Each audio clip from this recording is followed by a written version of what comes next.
Hello, and welcome to the Overflow podcast. My name is Craig Booker. The title of this week's episode is I Can't.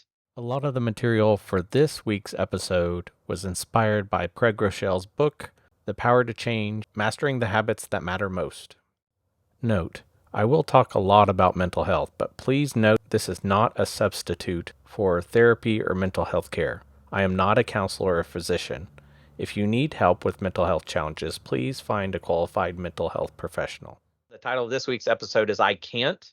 We've been deep in this study on the power to change. We just finished section 4 of Craig Groeschel's book. We're starting section 5, and this section was titled God's Power, Not Willpower. Taking a deep dive into habits, and a lot of us have been working through starting new habits, trying to maybe eliminate some old unhealthy habits. And so a lot of us should be kind of in the thick of this trying to make changes. And we're rounding out the last section of Craig Groeschel's book, and we're talking about the importance of tapping into God's power and not relying on willpower.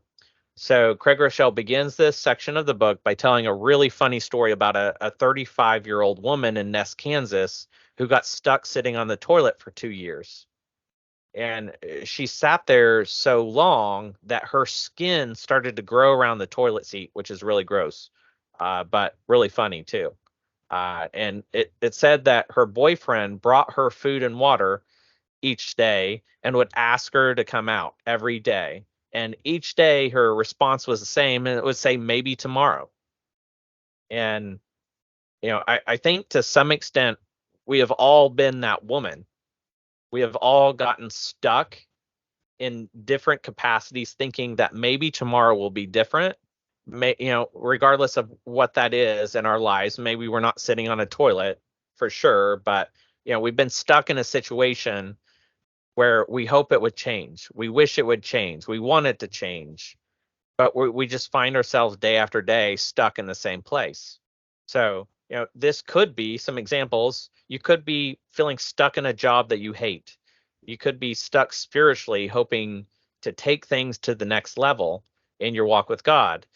Maybe you're overweight and in poor shape, and you're stuck in that pattern of unhealthy habits and you wish it to change. Or you're desperately wanting to stop yelling at your kids and have a better relationship with them. Maybe you want to spend more quality time with your spouse and really get back to dating your spouse. Yeah, and you just don't know how to make it happen. And so the big question we have is, how do we get unstuck?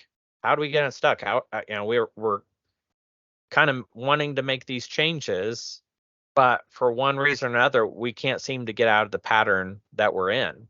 And that's kind of the focus, I guess, of this section that we're talking about, is how do we make those changes? How do we get unstuck? And after this story, Craig Groeschel goes into talking about, let's take a look at the story of Paul. Many of you might be familiar with the story of Paul and his journey, but for context, he was a Jew. He was Jewish and strongly against Christianity and following Jesus, like early on in his life. Like he was starkly against it. He was persecuting Christians. You know, I he went from persecuting Christians to being a pastor. And so, not to get too much into the thick of his story, but a lot of the Christians that were following Jesus and the way of Jesus were scared of Paul when he started coming around and acting and doing things that a pastor would do, because they knew of his history of how he persecuted and tortured Christians. And so we're going to read from Romans chapter 7, verses 15 through 24 of the New Living Translation. And so this is Paul's account in this section. It says, I don't really understand myself, for I want to do what is right, but I don't do it. Instead, I do what I hate. But if I know that what I am doing is wrong, this shows that I agree that the law is good. So I am not the one doing wrong. It is sin living in me that does. So this is, this first section, this is Paul's struggle with sin and trying to make changes. So he's really a great example of someone that's trying to make changes in his life that we can draw from. Continuing on, it says, "And I know that nothing good lives in me, that is, in my sinful nature. I want to do what is right, but I can't. I want to do what is good, but I don't. I don't want to do what is wrong, but I do it anyway. But if I do what I don't want to do, I am not really the one doing wrong. It is sin living in me that does it." It says, "I have discovered this principle of life, that when I want to do what is right, I inevitably do what is wrong. I love God's law with all my heart, but there is another power within me that is at war with my mind. This power makes me a slave to the sin that is still within me. Oh, what a miserable person I am. Who will free me from this life that is dominated by sin and death?" So here, you know, Paul's account, we can really see the struggle that he's going through and just how miserable he is in this process of trying to make changes to be more like Christ. So it's just a great parallel to what we are doing in our lives as we try to make changes. Let's see here. It says we can all relate to Paul because he was confessing that he was dying inside. Paul wanted to do what God wanted, but he was stuck in patterns of sin and wrong thinking, bad habits, and addictive behavior. He had tried and nothing had worked. So, as I was saying, Paul's story is so relatable and relevant to what many of us are today. And you may wonder or think, why was Paul stuck? And then again, we have to ask, why do we get stuck? And here's what we've learned. And from our study so far, it says it could be we put do before who. So we're putting what we're doing before who we're becoming. We try instead of train. We hope for change instead of starting and stopping the right and wrong habits.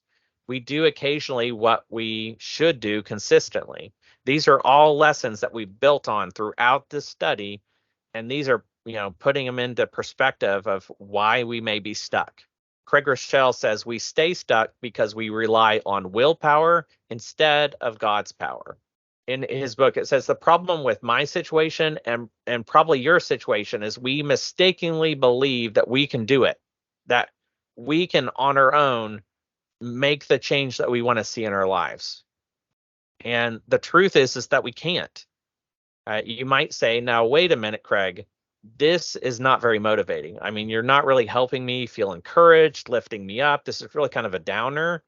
And just bear with me. I'm going somewhere with this. That I know the truth hurts sometimes to hear, but I really am getting somewhere. So just bear with me. It says, far too long, you and I go about trying to do something in our own power. And maybe you're trying to quit a bad habit and you say to yourself, I can quit whenever I want. We've all heard that person when they're confronted with their bad habits or lifestyle, and someone says, well, why don't you quit this? And they say, well, I can quit whenever I want. And, you probably heard that from someone. They believe they can stop whatever they're doing at any time. And tell me if this rings true for you. Maybe you aren't trying to quit something.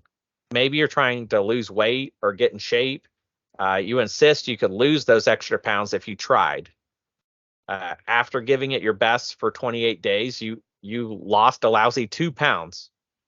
So Friday night, you decide you deserve a nice meal after working hard all week. And Saturday morning rolls around and you hit snooze thinking, I've gone to the gym regularly for 28 days. I can sleep in a little. And suddenly you find yourself back into that old routine. I mean, you did really well. You lasted 28 days, right? Maybe you're not trying to lose weight, but hopefully you can relate to this scenario, is that you try really hard for a good amount of time, and then one thing leads to another. One time you're justifying, I deserve just a little bit of reward for my hard work, and then the next thing you know, you're back into your old habits. So the question is, what do we do? Like, we're all trying to make changes. We've gone about learning all about making new habits, stopping habits. Like, what do we do here? And so in a study, researchers discovered that willpower is a limited resource. In Western culture, it's very common to talk about willpower. I don't know if that's the common thing throughout the world, but this concept of willpower, of internally being able to motivate myself to do whatever it is I'm trying to do or stop doing, that's what we're talking about here. So it says, if you try this process again, this process of losing weight, right, most likely you'll end up in the same place, adding more guilt and shame to your struggle. And this eventually leads you to make statements like, I always screw up. Maybe you call yourself a loser or a failure in your head, and you start talking negatively to yourself. In verse 24 of Romans 7, it looks like it says, Paul slipped into the same shame cycle when he cried out in Romans 7, oh, what a miserable person I am. And it's important for us to realize that willpower just doesn't work.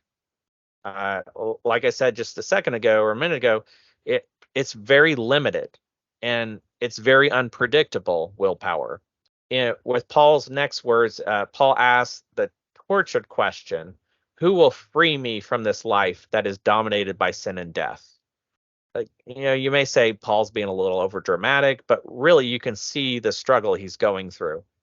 So we have exercise for this section. It says, as you work through this exercise, consider the progression.